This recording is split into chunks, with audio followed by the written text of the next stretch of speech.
মক্কার উশৃঙ্খল যুবকরা নবীরে উদ্দেশ্য করে তখন চতুর্দিক থেকে পাথর মারতে লাগলো। যায়েদ ইবনে হারেসা রাসূলের পালক সন্তান ডাক দেয়া বলে, আমি একবার দৌড়ায়া রাসূলের সামনে গেলাম, ডাইনে গেলাম, বামে গেলাম, চতুর্দিক দিয়ে আমি ঘুরতে লাগলাম, সমস্ত পাথরের আঘাত আমার শরীরে নিচ্ছিলাম, কিন্তু হঠাৎ করে কয়েকজন আমারে ধরে ফেললো। আমার আর কিছু করার ছিল না, বৃষ্টির মতো আল্লাহর পয়গম্বরের শরীরে পাথর মারতে লাগলো রে, পাথর মারতে লাগলো। পাথরের আঘাতে আঘাতে পয়গম্বরের শরীর থেকে রক্ত বাহির হইতে লাগলো। এ ময়মনসিংহের মায়েরা, একটু চিন্তা করে দেখেন তো কতটা জোরে আঘাত লাগলে পরে চামড়া পেটে রক্ত বাহির হয়। শরীর থেকে রক্ত বাহির হইতে লাগলো। নবীজি এক পর্যায়ে বেহুশ হয়ে গেছে, নবী জমিনে পড়ে গেল। বেঈমানের বাচ্চাগুলি নবীরে আবার দাঁড় করাইলো, আবার পাথর মারতে লাগলো। নবী আবার পড়ে যায়, আবার পাথর মারতে লাগলো। একটা পর্যায়ে যায়েদ ইবনে হারেসা রাদিয়াল্লাহু তাআলা তাকায়া দেখে আল্লাহর হাবিব এত পাথরের আঘাত খাচ্ছিলেন, এত পাথরের আঘাত নবীর উপরে পড়তেছিল, কিন্তু নবী দেখা যায় রক্ত নিয়ে খুব ব্যস্ত। কি নিয়ে ব্যস্ত? নিজের শরীরের রক্ত মুবারক নিয়ে ব্যস্ত। নবী একটা ফোঁটা রক্ত জমিনে পড়তে দেয় না রে। আল্লাহর হাবিব রক্তগুলা বারবার কাপড় দিয়া মুছতে লাগলো, রক্তগুলা হাত দিয়ে আটকাইতে লাগলো। যায়েদ ইবনে হারেসা রাদিয়াল্লাহু তাআলা বলেন, অবাক হয়ে গেলাম রে, আমি আশ্চর্য হয়ে গেলাম, এত পাথরের আঘাত, এত পাথরের আঘাত, কিন্তু নবী রক্ত নিয়ে কেন ব্যস্ত গো? রক্তের ফোঁটা কেন জমিনে পড়তে দেয় না? জুতা দিয়া নবী রক্ত আটকায়, হাত দিয়ে রক্ত আটকায়, কাপড় দিয়া রক্তে মুছতে লাগলো। ঠিক একটা মুহূর্তে আল্লাহর পয়গম্বর জমিনে বেহুশ হয়ে পড়ে গেল, আর দাঁড়াইতে পারে না। বেঈমানের বাচ্চাগুলির উদ্দেশ্য ছিল আল্লাহর পয়গম্বরকে দুনিয়ার থেকে বিদায় করে দিবে, তাই নবীকে টেনে টেনে একটা পাহাড়ের একেবারে কিনারায় নিয়ে দাঁড় করাইছে। নবী বেহুশ হয়ে পড়ে আছে, ওই বেঈমানের বাচ্চাগুলি পাহাড়ের চটিলায় ওইটা দাঁড়াইছে, দাঁড়াইয়া বিশাল একটা পাথর আল্লাহর নবীর উপরে ছেড়ে দিবে। ওই পাথর পড়লে নবী দুনিয়ার থেকে বিদায় হয়ে যাবে। পাথরটারে ধাক্কাইয়া পাহাড়ের কিনারায় আনছে, নবীর উপরে এটা ঠেলে ধাক্কা দিয়া ফেলে দিবে। যেই মাত্র পাথরটা ধাক্কা মারলো, যায়েদ ইবনে হারেসা রাদিয়াল্লাহু তাআলা বলেন, আমি শুনতে পেয়েছি একটি গায়বী আওয়াজ, আমার কানে একটা আওয়াজ আসতে লাগলো। কে যেন রে পাথরকে উদ্দেশ্য করে বলে, পাথর রে সাবধান, আর একটা ইঞ্চিও পিছনের নিচের দিকে লাম্বি না। একটা জবান বন্ধ রাখবেন না, আল্লাহু আকবার বলেন। উচ্চ আওয়াজে বলেন আল্লাহু আকবার। একটা জবান কেউ বন্ধ রাখবেন না, জোরে বলেন আল্লাহু আকবার। যেই মাত্র আওয়াজ হইল, পাথর তুই 1 ইঞ্চি নিচের দিকে লাম্বি না, পাথরটা জাগাত শূন্যের উপরে দাঁড়িয়ে আছে। সুবহানাল্লাহ। পাথর শূন্যের উপরে দাঁড়িয়ে আছে। এই দৃশ্যটা দেখে তায়েফের যুবকরা ভয় পেয়ে গেল। ঘটনা কি রে? পাথর দিয়ে শূন্যের উপরে দাঁড়িয়ে আছে। তারা চলে যাওয়ার পরে আল্লাহর হাবিবের কাছে যায়েদ ইবনে হারেসা দৌড়ায়া নবীর কাছে আসলো। আল্লাহর পয়গম্বর চোখ খুলে দেখেন, যায়েদের চোখ থেকে পানিগুলি নবীর শরীরে পড়তেছিল। আল্লাহর নবীকে আগলায়া ধরলেন, একটা আঙ্গুরের বাগানে নবীকে সেভ করলেন। কিছুক্ষণের ভিতরে আল্লাহর পয়গম্বরের হুঁশ ফিরে আসলো। যায়েদ ইবনে হারেসা বলেন, নবী গো, জানি আপনার খুব কষ্ট হচ্ছে গো নবী, এরপর আমি আপনার কাছে একটা প্রশ্ন জানতে চাই গো নবী, একটা প্রশ্ন আপনার কাছে করব। প্রশ্নটা হলো, এত বৃষ্টির মতো আপনার শরীরে পাথর মারতে লাগলো, চতুর্দিক দিয়ে তায়েফের যুবকরা আপনার উপরে পাথর মারতে লাগলো, পাথর মারতে লাগলো। দেখলাম রক্ত নিয়ে ব্যস্ত ছিলেন, একটা রক্তের ফোঁটা জমিনে পড়তে দেন নাই গো নবী। ঘটনা বুঝলাম না, আপনি রক্ত নিয়ে কেন ব্যস্ত ছিলেন? এমনি আল্লাহর পয়গম্বর বলেন, রাজা তায়েফবাসীরা আমার রক্তের ওজন বুঝতে পারে নাই, আমার রক্তের লোড তারা বুঝতে পারে নাই। আর যদি রক্তের একটা ফোঁটা জমিনে পড়ে যেত, গোটা জমিনের মধ্যে ভূমিকম্প শুরু হয়ে যেত। আমি নবীর রক্তের ওজন জমিন বহন করতে পারবে না, তাই আমি চাই নাই তায়েফবাসী যেন ধ্বংস হয়ে যাক। আমি এই জন্য রক্তগুলাকে আটকাইছিলাম, রক্তগুলাকে সেভ করতে লাগলাম। কিছুক্ষণের ভিতরে জিবরাইল এসে হাজির। সুবহানাল্লাহ। আল্লাহ নবী বলেন, জিবরাইল এখানে কেন আসছো রে? কোরআনের কোন আয়াত নিয়ে আসছো নাকি? জিবরাইল বলেন, না গো নবী, না, কোরআনের আয়াত আমি নিয়ে আসি নাই। তাহলে কেন আসছো? বলো গো নবীজি, আজকে আমি একা আসি নাই, আমার সঙ্গে আরেকজন ফেরেশতা নিয়ে আসছি। এই ফেরেশতা হলো তায়েফের পাহাড়ের দায়িত্বে আছে। আপনার কাছে শুধু অনুমতি চাই, অনুমতি চাই। আপনি নবী যদি অনুমতি দেন, গোটা তায়েফটারে উল্টায়া দিবে, সবগুলা বেঈমানরে পাহাড়ের নিচে বালায়া মেরে ফেলবে। একবার শুধু অনুমতি দেন, কারণ আমার আল্লাহ সব বরদাস্ত করতে পারে। আপনি নবীর কষ্ট আমার আল্লাহ বরদাস্ত করতে পারে না। আল্লাহ বলে, নবী গো, আমার যদি কেউ গালি দেয় গো নবী, আমি আল্লাহর কিন্তু এত কষ্ট লাগে না। আমি আল্লাহ মানুষ বানাইছি, আমারে মানুষ গালি দেয়, আমি আল্লাহর কষ্ট লাগে না। আপনারা তার বাস্তব প্রমাণ দেখবেন। কেউ যদি আমার আল্লাহরে গালি দেয়, যেমন বাংলাদেশে অনেক নাস্তিকরা আমার আল্লাহরে গালি দেয়, কথা কয় না? সকালে যদি আল্লাহরে কেউ গালি দেয়, আমার আল্লাহ কিন্তু বিকালে খানা রেডি রাখে, কথা কয় না? সকালে খানা দিলে বিকাল বেলা আমার আল্লাহ কিন্তু তার জন্য খানা রেডি। বিকালে যদি গালি দেয়, সকালে খানা রেডি। আমার আল্লাহ বাংলা বানাইছি, কিন্তু আমি আল্লাহ বান্দার প্রতি রাগ হই না। গালি দিল আমি আল্লাহর কষ্ট লাগে না। দেখবেন সন্তানরে বাবায় মহব্বত করে বেশি। সন্তান যদি বাবারে গালিও দেয়, বাবার এত কষ্ট লাগে না, কারণ সন্তান গালি দিলেও বাবা মহব্বতের কারণে এটা কষ্ট ভিতরে নেয় না। যদি একবার মাপ চায়, সব দুঃখ সাথে সাথে শেষ হয়ে যায়, কথা কয় না? আরে যুবক ভাই, আল্লাহ রাব্বুল আলামিন বলেন, আমার যদি কোনো বান্দা গালি দেয়, আমার তো কষ্ট লাগে না। কষ্ট লাগে যদি আমার নবীরে কেউ গালি দেয়। আমি আল্লাহ এটা বরদাস্ত করতে পারি না রে। আপনারা দেখবেন, আল্লাহরে গালি দেওয়ার কারণে গজবের আয়াত আল্লাহ নাজিল করে নাই। আল্লাহরে গালি দেওয়ার কারণে আল্লাহ গজবের আয়াত নাজিল করে নাই। কিন্তু আমার নবীর সাথে দুর্ব্যবহার করার কারণে আল্লাহ রাব্বুল আলামিন কোরআনে বহু জায়গায় সূরা নাজিল করছে। আবু লাহাব নবীরে গালি দিল, কয় মুহাম্মদ তুমি ধ্বংস হয়ে যাও।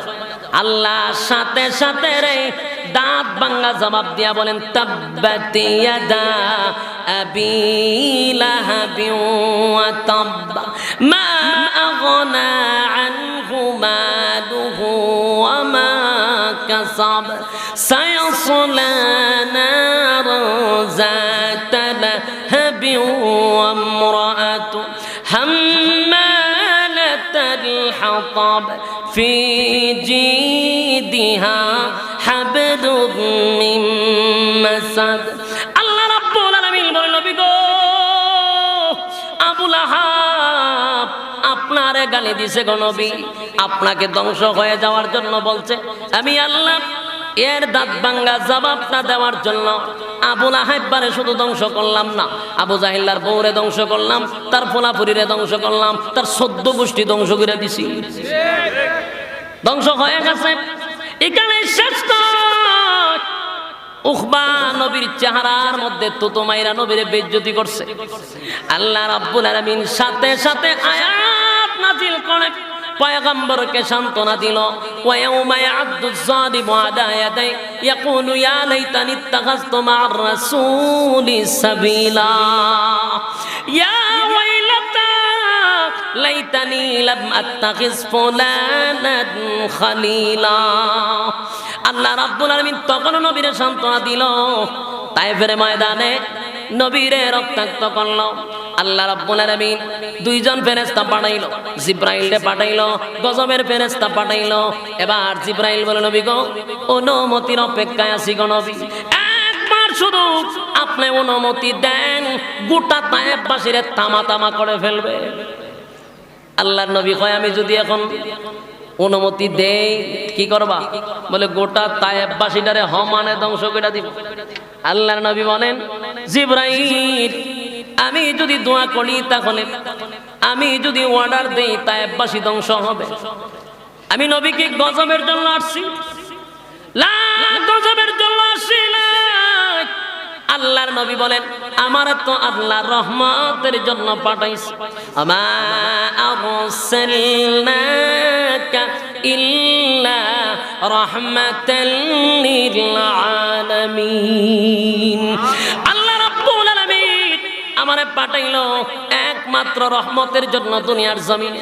আমি যদি অর্ডার দিয়া গজব দিয়া দেই, কেমন হইল? না জিবরাইল, না, আমি বদয়া দিব না, অভিশাপ দিব না, আমি বরং দোয়া করি, আমি নিজের উপরে নিজে দোষ দিয়া দেই। আল্লাহর নবী বলেন, মালিক রে, আমারই দোষ ছিল, আমি কৌশল করতে পারি না। মালিক, আমি দাওয়াত দিতে পারি নাই ঠিক মতে, আমি দাওয়াতের সিস্টেমটা বুঝি নাই, এই জন্য হয়তো বা ব্যর্থতা, নিজের উপরে নিজে দোষ দিতেছে। আল্লাহ, তুমি তাদেরকে ধ্বংস কইরো না। এখনকার মানুষ আমার কালেমা পড়ে নাই, এমন একটা সময় আসবে তাদের সন্তানরা আমার কালেমা পড়বে। নবীর মায়া দয়া চিন্তা করছে কতটুকু মায়া দয়া। মায়ের খাওয়ার পরেও নবী দোয়া করে, আল্লাহ তুমি তাদেরকে হেদায়েত দান করো। সুবহান। যুবক ভাইরা আমার, যেই কথাটা বলতেছিলাম, তাহলে দেখা গেল নবীর কর্মীদের উপরে যেমন নির্যাতন, ঠিক নবীর উপরও নির্যাতন। নির্যাতনের স্টেপ রোলার চামায়া দিল। আম্মা জান আয়েশা সিদ্দিকা রাদিয়াল্লাহু তাআলা আনহা একদিন বলেন, নবী গো, তায়েফের ময়দানে আপনি মার খাইছেন। আগো নবীজি, তায়েফের ময়দানে আপনি মার খাইলেন, উহুদের ময়দানে আপনি মার খাইছেন, কোন জায়গাতে আপনার ব্যথা লাগছে বেশি, কষ্ট লাগছে কোন জায়গায়? নবীজি চোখের পানিগুলো ছেড়ে দিয়ে কান্না আর বলে, আয়েশা, উহুদের ময়দানে আমার দান ভাঙছে, উহুদের ময়দানে আমার মাথা দিয়া লোহা ঢুকে গেছে, আমার মাথা ফাটাইছে, রক্ত বাহির করছে। কিন্তু সেদিন আমার ডাইনে ওমর ছিল, বামে আবু বকর ছিল, সাহাবায়ে কেরাম চতুর্দিকে আমাকে ঘেরাও করে রাখছিল। সেদিনের দুঃখ আমার আজও মনে নাই, কিন্তু তায়েফের নির্যাতনের কথা আমি নবী আজও বলতে পারি না। সেদিন আমার কাছে কেউ ছিল না, আমার একটা ভাইয়া চতুর্দিকে হামলা করছে, কেউ ছিল না, প্রতিবাদ কেউ করে নাই, আমার পক্ষে কেউ নাই, আমি আজও বলতে পারি না। এ যুবক ভাইরা, এখান থেকে শিক্ষা গ্রহণ করতে হবে। আল্লাহর পরে যার সম্মান আর মর্যাদা, সেই নবী পর্যন্ত দ্বীনের জন্য, ইসলামের জন্য মাইর খাইছে। কথা হয় না? আর আজকে আমরা মায়ের না খাইয়া ইসলাম কায়েম করতে চাই। কথা হয় না? আমরা ডাইলে চাইলে খিচুড়ি বানাইয়া ইসলাম খাইতে চাই, আমরা জিলাপি আর বিরিয়ানি দিয়া ইসলাম কায়েম করতে চাই। যতদিন না পর্যন্ত ইসলাম নামক বৃক্ষের নিচে, আল্লাহ রাব্বুল আলামিন বলেন, ইসলাম হলো একটা বৃক্ষ, সেই বৃক্ষের নিচে পবিত্র রক্ত লাগে। সুবহানাল্লাহ। সাহাবায়ে কেরামদের পবিত্র রক্তের দ্বারা ইসলাম জিন্দা হইছে। ইসলাম যদি টিকায় রাখতে হয়, আবারও প্রয়োজনে রক্ত দিতে হবে। রক্ত দেওয়া ছাড়া ইসলামকে টিকায় রাখা সম্ভব না। সম্মানিত শুধু ডাইলে চাইলে খিচুড়ি বানায় ইসলাম টিকানো সম্ভব না। সাময়িক সময়ের জন্য হয়তোবা দেখা যায় আমাদের পক্ষে আছে, বিপক্ষে আছে, কিন্তু সবগুলি এক পক্ষ হয়ে গেছে ইসলামকে দুনিয়ার থেকে মিটাইয়া দেওয়া। এখন কাদা চোরাচুরি করার সময় নাই। এখন আমরা একজনের পিছনে আরেকজন গুতানোর সময় নাই। এমন একটা সময় আসবে আমাদের উপরে এমন মুসিবত শুরু হবে একমাত্র আমাদের কারণে। আমাদের মাথায় কাঁঠাল ভেঙে তারা খাটাল খাইবে। অপেক্ষা করেন, কেন জানেন? আমরা একজন কামড়া কামড়ি শুরু করছি। বাংলাদেশে ৯৬% মুসলমান, বলুন কত পার্সেন্ট? ৯৬% মুসলমানের দেশে ৪%-এর কাছে আমরা মাইর খাইতেছি। ৪%-এর কাছে আমরা মাইর খাই, অথচ আমরা ৯৬%। আমাদের শক্তি গেল কোথায়? বলে আমাদের শক্তি নাই। কেন? বলে আমরা যারাই ছিলি আমরা বাঘ হয়ে গেছি। দলের অভাব নাই। টুপি আর পাঞ্জাবির ভিতরে যে কত দল, আল্লাহ ছাড়া কেউ হইতাত না। টুপিওয়ালা যদি আমরা এক হয়ে যাইতাম, কসম খোদা এদেশে নাস্তিক আর মুরতাদ আর রাম বামদের দালালগুলি প্রস্রাবের সাথে বঙ্গোপসাগরে বেঁচে যেত, ঠিক কিনা? কিন্তু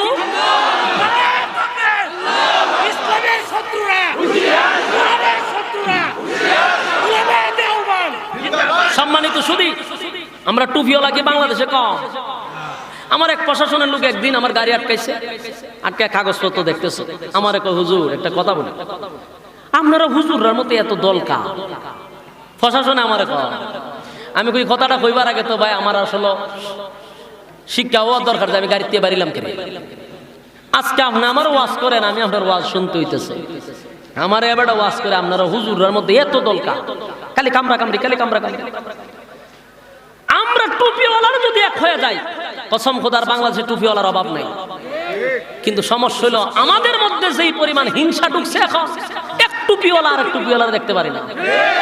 আফসোস লাগে আমার, একটা আর একটার সেনাও দেখতে পারে না।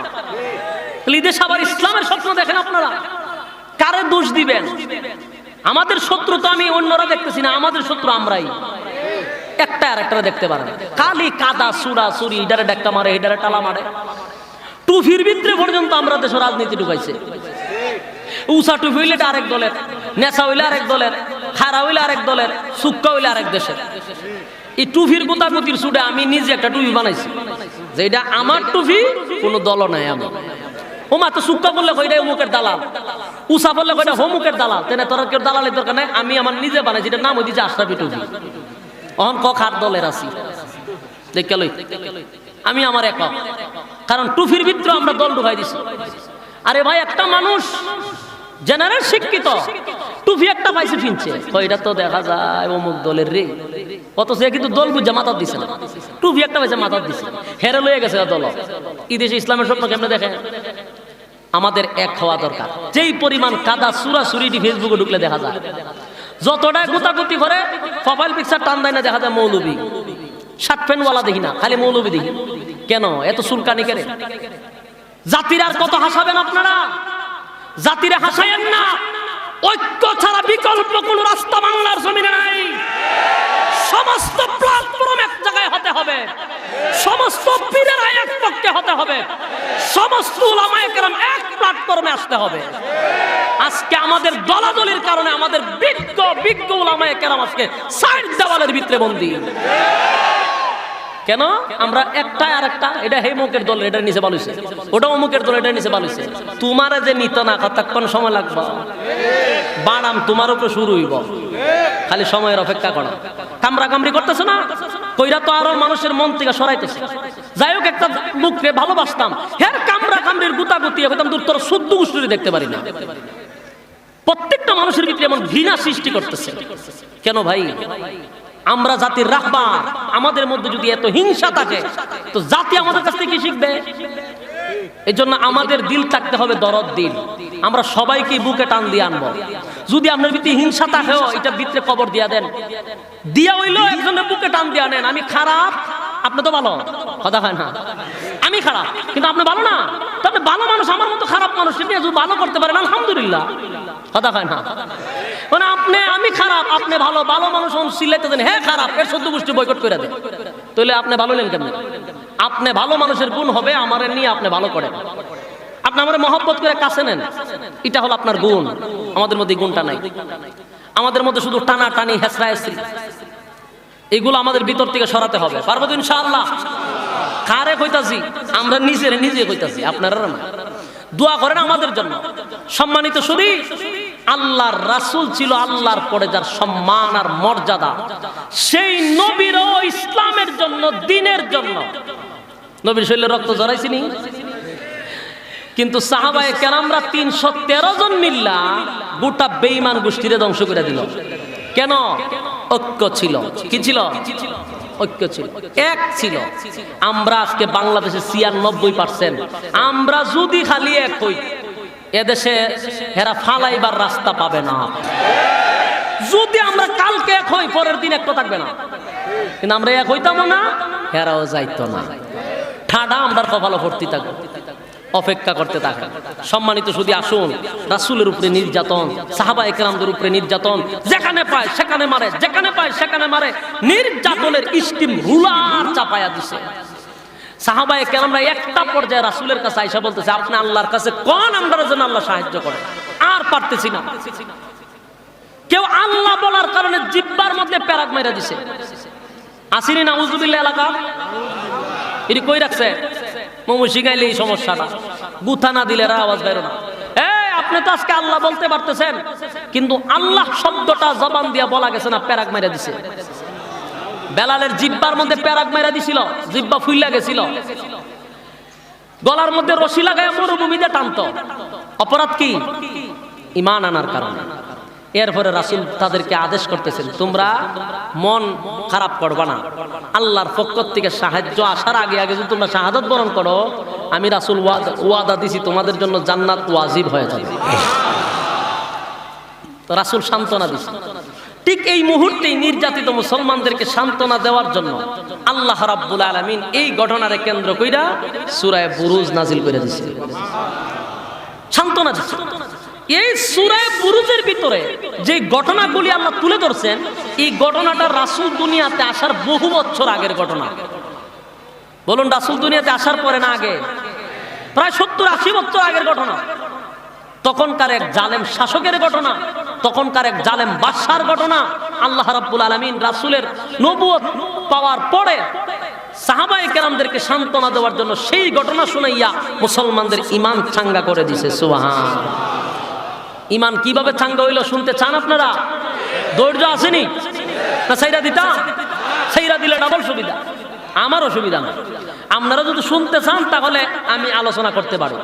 এতক্ষণে খালি সূরা বুরুজ আইছি আমি, এখন এটার ভিতরে ঢুকুম, গর্ত বাই করুম, বাদশা বাই করুম। রাজি আসেননি? তাহলে একটু মনোযোগ দিতেই। এই সূরা আল্লাহ নাজিল করলো তখনকার সাহাবায়ে কেরামদের নির্যাতনের শিকার ছিল সাহাবায়ে কেরাম। তাদেরকে সান্ত্বনা দেওয়ার জন্য আল্লাহ সূরা বুরুজ নাজিল করে জানাইয়া দিল, ঈমানের পরীক্ষা যুগে যুগে আসবে, উত্তীর্ণ হতে হবে যদি জান্নাত পেতে চাও। বলুন, জান্নাত পেতে হলে পরীক্ষা ছাড়া না পরীক্ষায় উত্তীর্ণ হতে হবে? প্রত্যেকটা মুমিনের জন্য পরীক্ষা আসবে। যত ঈমান শক্ত বেশি, তত ঈমানের পরীক্ষা তত বেশি। আপনার ঈমান যত দুর্বল, পরীক্ষা তত দুর্বল। ঈমান যত শক্ত, পরীক্ষা তত শক্ত। সুবহানাল্লাহ। তাহলে বোঝা গেল পরীক্ষা আমাদের দিতেই হবে। পরীক্ষায় উত্তীর্ণ হলেই আল্লাহর তৈরি জান্নাত। আল্লাহ সূরা বুরুজ নাজিল করে বলেন, ওয়াস-সামাই যাতিল বুরুজ ওয়াল ইয়াউমিল মাওউদ ওয়া শাহিদিন ওয়া মাশহুদ কুতিলা আসহাবুল উখদুদ। এই আয়াতের মধ্যে সূরা বুরুজের মধ্যে রব্বে কারীম চারটা কসম করেছেন। ওয়াস-সামাই যাতিল বুরুজ, আল্লাহ বলেন কসম, তারকার কসম, দুর্গ বিশিষ্ট তারকার কসম, আকাশের কসম। এই আল্লাহ বলেন নক্ষত্রের কসম। ওয়াস-সামাই যাতিল বুরুজ, তারকার কসম। ওয়াল ইয়াউমিল মাওউদ, কিয়ামত দিবসের কসম। ওয়া শাহিদিন ওয়া মাশহুদ, এখানে দুইটা কসম আল্লাহ বলেন। ইয়াউমুল আরাফার কসম, কিয়ামত দিবসের শাস্তিকে উদ্দেশ্য করে আল্লাহ বলেন সেই দিনেরও কসম। চারটা কসম কেন বলেন? কুতিলা আসহাবুল উখদুদ, আল্লাহ রাব্বুল আলামিন বলেন জালেম শাসকের উপরে আমি আল্লাহর অভিশাপ। কাদের উপরে অভিশাপ, জালেমদের উপরে আল্লাহর অভিশাপ।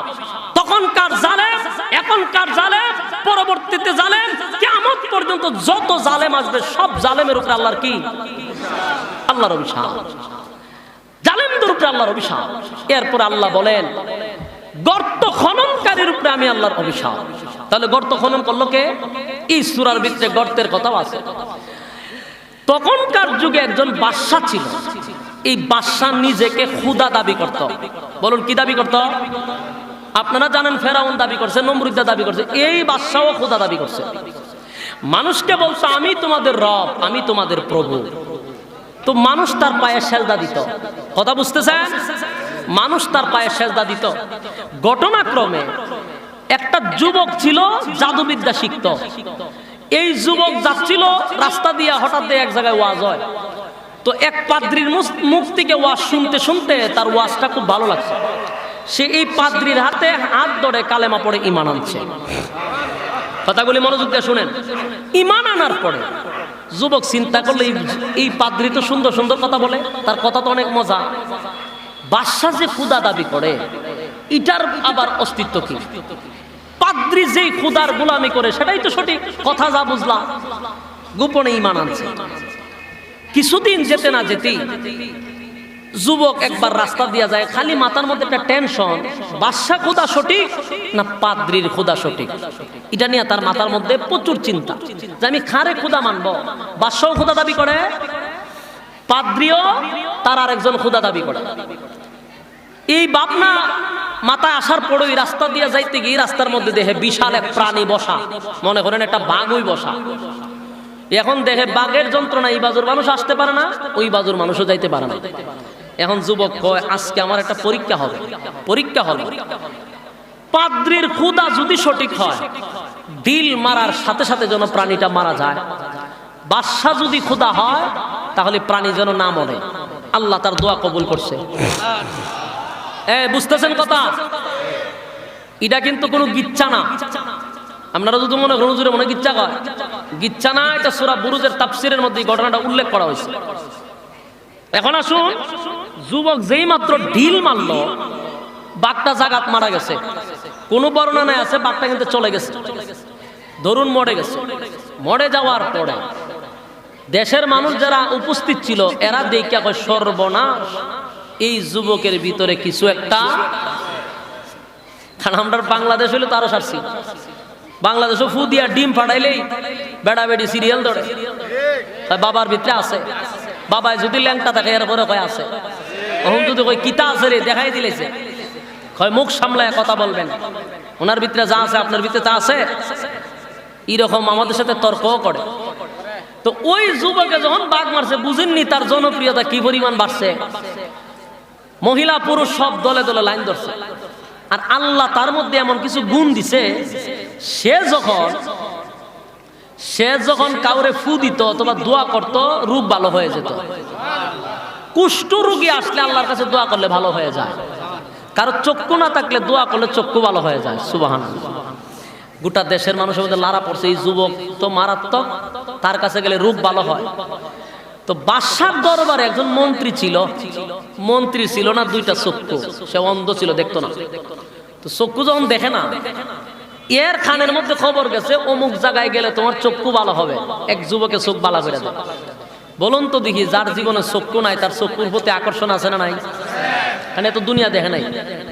এই কথা শোনার পরে মন্ত্রী একটা বাস্কর ভিতরে টাকা পয়সা সোনা দানা যা আছে সব বইরা লইয়া গেছে যুবকের কাছে।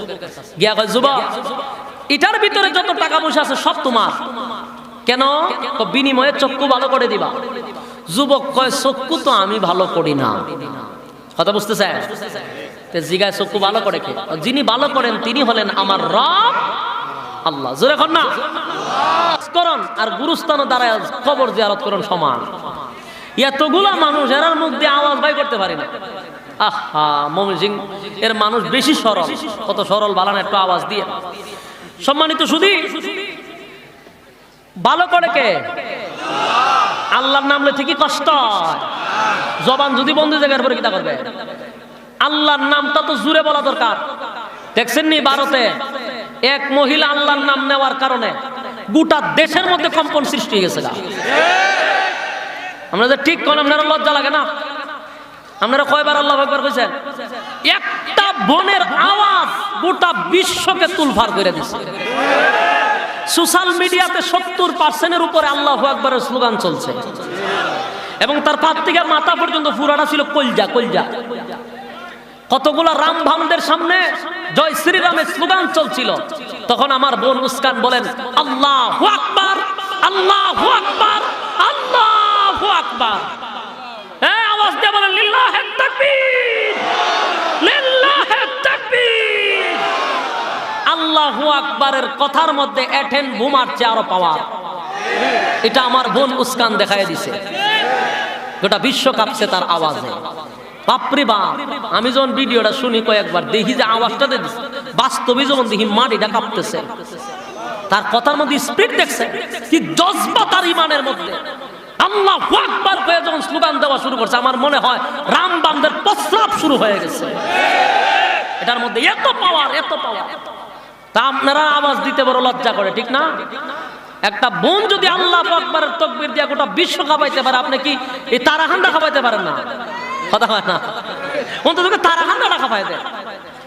সম্মানিত সুধী, ওই যুবক বলল কে ভালো করে? কে? আরো জোরে আল্লাহ ভালো করে। মন্ত্রী কয় এ বেটা, আল্লাহ যদি ভালো করতে তো তোর কাছে আসলাম না, আমি তো সারা দিন আল্লাহর কাছেই থাকি। এর ধারণা ছিল আল্লাহ তো খুব আমার বাদশা, তা আমি তো বাসার দ্বারই থাকি, বাসা তোর চোখ ভালো করতে পারে না। যুবক কয় তুমি যারে খুদা মানো, হে খুদা নাই, হইলো হুদা। এ খুদা হওয়ার কোনো যোগ্যতা নাই। এ বন্ড, এ তোমাদের কাছ থেকে খুদা দাবি কইরা সবকিছু লুটপাট করে নিতেছে। তাহলে বাদশা ছাড়া কি আরো কোনো খুদা আছে? বলে অবশ্যই আছে। বলে কে? আসমান জমিনের মালিক, তোমারে আমরা যে সৃষ্টি করছেন উনি হলেন আমাদের রব আল্লাহ। এবার মন্ত্রী কয় যদি এটা বাদশায় শুনে, তোরও গর্দান শেষ, আমারও শেষ। কেউ শোনার দরকার নাই, আমার চোখটা ভালো করে দেয়, আমি জায়গা। যুবক কয় একবার বলছি চোখ আমি ভালো করি না, করে আমার আল্লাহ। এখন মন্ত্রী হয়তো তোর আল্লাহরে চোখ ভালো করে দিত। যুবক কয় এমনে হবে না। তো কেমন হইব? কয় আগে আমার রবের উপরে ঈমান আনতে হবে। ঈমান আনার পরে আমি আমার রবের কাছে আরজি করবো যে আল্লাহ ভালো করে দেন। আল্লাহ যদি ভালো করে দেয়, মন্ত্রী হয় বিপদ বললাম। আবার মন্ত্রী চিন্তা করতেছে চোখ যদি বালা তাহলে আমার রব মানতে অসুবিধা কি? সে কইল জীবনে চোখ কিরকম দেখছি না, পৃথিবী কেমন দেখছি না, মানুষ কিরকম দেখছি না, যা তোর রব যদি আমার চোখ ভালো করে দিতে পারে আমি ঈমান আনলাম। যুবক দোয়া করছে, মন্ত্রীর চোখ ভালো হয়ে গেছে। এখন যার যাটা না এটা যদি হয় তাহলে লাফালাফি বেশি। জীবনে চোখ দেখছে না, তখন যখন চোখ খুললা দেখে মানুষ কিরকম এটা তো জানতো না, এখন তো লাফায়, ব্যাঙের মতো খালি লাফায় আনন্দের ছুটে। এটা কিতা দেখলাম, দুনিয়া এত সুন্দর, মানুষ এটা কিরকম। এখন যেখানেই যায় মানুষটা হেগে ঠেলা মারে, মানুষটা খামসা মারে, লারা মারে। তো মন্ত্রী সভাত গিয়া ও এত নতুন দেখতেছে, আগে তো ভদ্র ছিল, চোখ বন্ধ আছেন, কিছু দেখতো না, দাঁড়ায় থাকতো। এখন চোখে দেখে হেরে গুতা মারে, হেরে ঠেলা মারে, হেরে ধাক্কা মারে। অন্যরা কি আপনি তো এরকম ছিলেন না, ভদ্র ছিলেন, ওইরকম করেন কা, লড়াচড়া করেন কা? এ লাফাইতে লাফাইতে গেছে বাসার কাছে, বাসারে দেখা মারে। অসঙ্গে আজীব অবস্থা, আপনি কি চোখে দেখেন? বলে হ দেখি তো। কেমনে অন্ধ আসলে? বলে আমি যখন চোখে দেখি। চোখ ভালো করছে কে? যিনি ভালো করছেন ইনি আমার আল্লাহ। বাদশা একটা মুস্কি আসি দিছে, দিয়া কয় এটা আগে কইবেন না? আপনি একটা কাজ করেন, একটু উসাদ দাঁড়ান, দাঁড়ায় জুরে কন আমি যে বালা করছি এটা জুরে কইতে হইব, জুরে কন। হে মনে করছে খুদা তো তা আমি যে বালা করছি এটা আস্তে কষ্ট করে জুরে কন। এখন হে দাঁড়ায় কয় কয় আমার চোখ যিনি ভালো করছেন উনি হলেন আমার আল্লাহ, তবে এ না এ বাটপার। বাদশার আসমান ভাঙে মাথাত পড়ছে। মন্ত্রী সবার মধ্যে বইয়া কয় হে কোন খুদা নাই হইল হুদা, এ যদি খুদা হইতো তাহলে এর চোখের সেন্টার লড়া, এর এখন এর চোখের সেন্টারটা লড়াইতো দেখি, এ তো খুদা। দেশের মানুষ সর্বনাশ এমন বড় খুল যা বাদশার সামনে কয় বাদশা খুদা না। এখন তো বাদশার মেজাজ গরম, রে তোরে আসল খুদার পরিচয় কে দিছে? এর গ্রেপ্তার কর, কারণ জালেম শাসক তো বিরুদ্ধে গেলেই নির্যাতন। কথা বুঝতেছেন? বিরুদ্ধে গেলেই নির্যাতন, নির্যাতন আর নির্যাতন। এবার তাকে নির্যাতন করা শুরু করলো, এমন ভাবে নির্যাতন, রিমান্ডে নিয়ে মাইর লাগাইলো, কতরে আসল প্রভুর নামকে শিখাইছে। এক পর্যায়ে মন্ত্রী মাইর খাইতে যেতে কয়, অমুক এলাকার এক যুবক, আপনি যারা জাদুবিদ্যা শিখান সে আমারে আসল রবের পরিচয় শিখাইছে। বাদশাহ যুবকরে গ্রেফতার করছে, গ্রেফতার করে আইনা কয়, এ যুবক, তুই বলে মানুষের শরীরে হাত দিলে রোগ ভালো হয়, কুষ্ঠ রোগ ভালো হয়, চক্ষু ভালো হয়, তো জাদুবিদ্যা শিক্ষা তো ভালো শিখছস, তোরে তো রাষ্ট্রীয় ভাবে পুরস্কার দেওয়া দরকার। আমি জাদুবিদ্যা শিক্ষা কিছু পাইছি, তুই কিতা পাইছ? চোখ তো আমি ভালো করি না, করে তো আমার রব আল্লাহ। বাদশা কয়, আমি না অন্য কেউ? বলে, আপনি কোনো খুদা উদা না, আমি যাকে খুদা মানি তিনি আসমান আর জমিনের মালিক, যার কোনো গুম নাই, তন্দ্রা নাই, যিনি আমাদের পালনে ওয়ালা, উনি হলেন আমাদের রব আল্লাহ। বাদশা কয়, আরো গ্রেফতার কর, বিরুদ্ধে গেছে, গ্রেফতার কর। গ্রেফতার করে রিমান্ডে নিয়ে ফিরা শুরু কর। ফিরাইতে ফিরাইতে কয়, জিগায়, তোরে আসল রবের পরিচয় কে দিছে? যুবকে মার খাইতে এক পর্যায়ে কয়, পাদ্রির কাছ থেকে জানছি। পাদ্রিরও গ্রেফতার করছে, পাদ্রিরে গ্রেফতার করে রিমান্ডে মাইর লাগাইছে। মারতে মারতে কেউ আর কালেমা ছাড়ে না, বাদশারে খুদাও মানে না। বাদশা হয় মেজাজ গরম হয়েছে, মাইরা হইতো না, এরা দুনিয়াতে বিদায় করে দেয়, কারণ এরা থাকলে এই ভাইরাস আরো ছড়াইব, সুতরাং মাইরালা। খুব খেয়াল করবেন সূরাটা কেন নাজিল হয়েছে, ভালো করে শুনেন। এই বাদশা করলো কি, মন্ত্রীরে বাঁধছে বালা করে, ভাইদা মাথার উপরে খরাত রাখছে। খরাত, খরাত চিনেন না আপনারা? গাছ দেখাড়ে এই খরাত রাখছে মাথার উপরে, রাইকা বলতেছে, খোদা আমারে মানবি? যদি মানস ছেড়ে দিন, আর যদি না মানস দুই ভাগ করে দিন। এখানে যারা মুসলমান, আমি সহ যত বড় বুজুর্গই হোক, আল্লাহ ভালো জানে, মাথার উপরে যদি খরাত রাখে, ইমান খার কতটুকু টিকব? কথা দিয়ে কন্যা, যেই জাতির 5 টাকার কাছে ইমান বিক্রি হয়, এই জাতির মাথার উপরে যদি খরাত রাখে, আর যদি হয় ইমান আছে না গেছে, আল্লাহ ভালো জানে। আমরা সহ বলতেছি, কতটুকু ইমান থাকবো এটা মালিক ভালো জানে। তবে দোয়া করার দরকার, আল্লাহ তুমি এমন পরীক্ষা আমাদেরকে দিও না, কারণ আমরা ইমান দুর্বল, আমরা এই পরীক্ষা দিলে আমরা টিকতাম না। করাতটা মাথার উপরে রেখে দুইটা ভাগ করে লাম, আমারে খোদা মানবি? কিন্তু আমি মনে করছিলাম মন্ত্রী মনে ফল্টিবাজ, মন্ত্রীর যে এত শক্ত ইমান। মন্ত্রী কয়, রে বাদশাহ, দুনিয়া তাওয়ার পরে চোখ কিরকম দেখছি না, যেই রবের পরিচয় পাইছি, রব আমার দুনিয়া দেখার সুযোগ করে দিছে, জীবন গেল আমি রবের উপরে ইমান ছাড়বো না। চিন্তা করছেন ইমান কারে? বাদশাহ এই দুইজনের সামনে তার মাথাটারে করাত দিয়া দুই ভাগ করে দিছে, এইভাবে শরীর দুই ভাগ করে ফেলাই দিছে। এটা দেখলে তো অনেকের ইমান যাবে, ও বাবা রে আমার ইমানের দরকার নেই, আমার বাঁচতে রাজি। আমরা যে ইমান, এখন দেখেন ওই পাদ্রিরে ধরছে, ধরে কয়, পাদ্রি মন্ত্রীরে দুই ভাগ করছি, আমারে খোদা মানবি? না। পাদ্রিরও দুই ভাগ করছে মাঝখান দিয়ে। এবার রইল যুবক, যুবকরে বাদশা কয়, তোরে মারতে মন চায় না। কে রে, আমি কি তোর বিয়াই লাগি না তোর দুলাভাই লাগি, মারতে চাস না কে রে? কারণ তুই লিগি আমার দেশের একটা সম্পদ, তোরে জাদুবিদ্যা শিখাইছি, তুই যদি একবার খালি আমার খোদা মানস, তোরে রাষ্ট্রীয় সম্মান দিব। না মানস দুই ভাগ করো। যুবকে কয়, দুইজন লোকরে তুই দুই ভাগ করছিস, এটা তো আমি দেখছি, এর থেকে কোনো কঠিন শাস্তি থাকলে আমার দে, কালেমা ছাড়বো না। চিন্তা করছেন ইমান কারে? বাদশা কয়, সর্বনাশ, সর্বনাশ, তইলে তোর আমি এবার মারবো না, এর থেকে কঠিন শাস্তি দিব। দে। এবার বাদশা তার বাহিনী নিয়া তারে হাতে পায়ে বাইদা কয়, পাহাড়ের উঁচু টিলায় তুলবি, সেখান থেকে ধাক্কা মেরে ফেলে দিবি, পাথরের আঘাতে আঘাতে ভর্তা হয়ে যাবে, দেশের মানুষ দেখে যেন ভবিষ্যতে আমার ছাড়া অন্য কাউরে খোদা না মানে। চিন্তা করছে, যুবকরে বাইদা পাহাড়ের উপরে নিচ্ছে। এবার যুবক দোয়া করছে আল্লাহর কাছে, আরে মালিক আমারে হেফাজত করেন, আর এই বেঈমানগুলিরে ধ্বংস করেন, কারণ আমি বাদশারে কিছু খেলা দেখাইতে চাই, আল্লাহ আমার একটু সময় দেন। সাথে সাথে যুবকের দোয়াটা আল্লাহ কবুল করছে রে।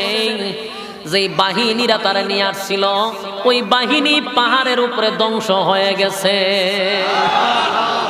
যুবক জিন্দা সশরীরে বাদশার সামনে গিয়া দাঁড়াইছে। দাঁড়ায় কয়, বাদশা রে, আমি তো ফিরে আসছি। বাদশা কয়, সর্বনাশ, তোরে না ফাটাইলাম আমি পাহাড়ের উপরে বাহিনী দিয়া? বাহিনী কই? বলে আলুর ভর্তা হইছে। তুই বাঁচলে কেমনে? বলে আমার রব আমারে বাঁচাইছে। বাদশার মেজাজটা গেছে গরম হইয়া, কয় তোরে তো এমনি হইতো না, আরো কঠিন শাস্তি দিতেই। এবার বাদশা কয়, তোরে আমি আবার সাগরের মাঝখানে ছেড়ে দিব, আত্মবাইদা। আবার স্পেশাল বাহিনী দিয়া সাগরের মাঝখানে ফাটাইছে, প্রচন্ড ঢেউয়ের মাঝখানে বস্তার ভিতরে বের ফেলাই দিত। যুবক সাগরের মাঝখানে গিয়ে দোয়া করে, এ মালিক, আমি আরো সময় চাই, বাদশারে আর একটু খেলা দেখাইতে হবে। আল্লাহ আমারে হেফাজত করেন গো, তাদেরকে ধ্বংস করে দেন। সাথে সাথে আল্লাহ যুবকের দোয়া কবুল করছে, ওই বাহিনী গুলারে সাগরের মধ্যে ধ্বংস করে দিল। যুবকরে আল্লাহ সশরীরে বাদশার সামনে দাঁড় করাইয়া দিছে। এবার বাদশা যুবকের দিকে তাকায় বলে, যুবক রে,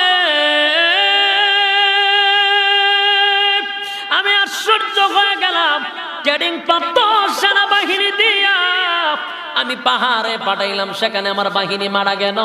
আমি ট্রেনিং প্রাপ্ত সেনাবাহিনী পাঠাইলাম সাগরের মাঝখানে, তারাও মারা গেল। যুবক, তুই একটা মাত্র যুবক, তোরে মারতে গিয়ে আমার বাহিনী গুলা একের পর এক মারা যাচ্ছে। এবার তোর কাছে আমার আবদার, বলতো দেখি তোরে কেমনে মারা যায়, আমি আর বাহিনী মারতে রাজি না। আরে যুবক, তোর পায়ে ধরে বলি, বল তোরে কেমনে মারতে হবে। এবার যুবক বলে, আমারে মারতে কি তোর বেশি সব? বাদশা কয়, তোরে মারলে আমার বড় আনন্দ। বলে আনন্দটা কেড়ে? বলে আনন্দ হইল দেশের মধ্যে ক্ষুধা দাবি করি আমি, আমারে সবাই ক্ষুধা মানে, আর তুই একমাত্র ব্যক্তি আছো যে আমারে ক্ষুধা মানে না। এখন তোরে মাইরা লাইলে ভাইরাস মুক্ত, আমারে আর কেউ ক্ষুধা নিষেধ করবে না, সবার কাছে আমি ক্ষুধা, একমাত্র তুই ব্যতীত। তোরে মারিলে সব শান্তি। যুবক কয়, তাহলে মারতে চাস? বলে হ্যাঁ। কয়, তাহলে আমার মন্ত্র দিয়ে আমারে মারতে হবে। বলুন কি দিয়া? তার মন্ত্র দিয়া তারে মারতে হবে এবং আমার কৌশলে মারতে হবে, আমি যেইভাবে বলবো সেইভাবে। বলে সব করতে রাজি, কিন্তু বিনিময়ে তোর মারতেই হবে। যুবক কয়, তাহলে শোনো, দেশের প্রত্যেকটা নাগরিককে একটা মাঠে একত্রিত করতে হবে। কোনো একটা নাগরিক যেন ঘরের ভিতরে না থাকতে পারে। পুরা দেশে তুমি ঘোষণা করে দাও, সবাই যেন এক জায়গায় আসে। দেশের বাদশা সবাই রে আইন জারি করছে, যারে ঘরে পাওয়া ওইবারে ক্রস ফায়ার করা হবে। বলুন তো কেউ ঘরে থাকবো? সব আইছে এক মাঠ আছে। এবার বিশাল একটা স্টেজ বানাইছে, যুবকরা এখানে বাইন্দা রাখছে, এইভাবে ঝুলাই রাখছে। এবার যুবক কয়, সব মানুষ যা আসছে আমি একটা মন্ত্র শিখাইয়া দিব, এটা প্রত্যেকের কানে কানে পৌঁছতে হবে, যদি না পৌঁছে আমি মরবো না। বাদশা কয়, বেজালো ভালাইছস, এখন এটা পৌঁছাইতাম কেমনে? বলে মেশিন আবিষ্কার কর।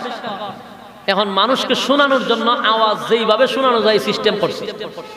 এবার যুবক কয়, তুই একটা তীর নে হাতে, নিয়া যত জোরে পারস জোরে বলবি, বিসমিল্লাহির রাব্বিল গুলাম, এই কথা কইয়া তীরটা মেরে দিবি। যেই মাত্র তীরটা মারছে, সাথে সাথে যুবক মারা গেছে। আচ্ছা, মরার পরে কাহিনী শেষ হওয়ার কথা না? শেষ তো, যুবক মেরে লিছে না? এখন তো বাদশার আর কোন টেনশন নাই। কিন্তু আল্লাহ মোর ঘুরাইয়া দিছে। বলুন কি দিছে? মোর দিছে ঘুরাইয়া। যুবক রে মাইরা সবচেয়ে বড় বিপদে পড়ছে বাদশা। হ্যাঁ, কথা বুঝতেছে? বাদশা মানলো যেন পৃথিবীতে আর কেউ আমার ছাড়া খোদা না মানে, কিন্তু এই যুবক রে মাইরা বাদশায় পড়ছে বিপদ। যেই মাত্র যুবক মারা গেছে, দেশের সমস্ত নাগরিক ডাক দিয়া বলে, এতদিনে আমরা আসল রবের পরিচয় পেয়েছি। হইল নি খা? দেশের মানুষ কয়, ওহন গিয়া পাইছে আসল রবের পরিচয়।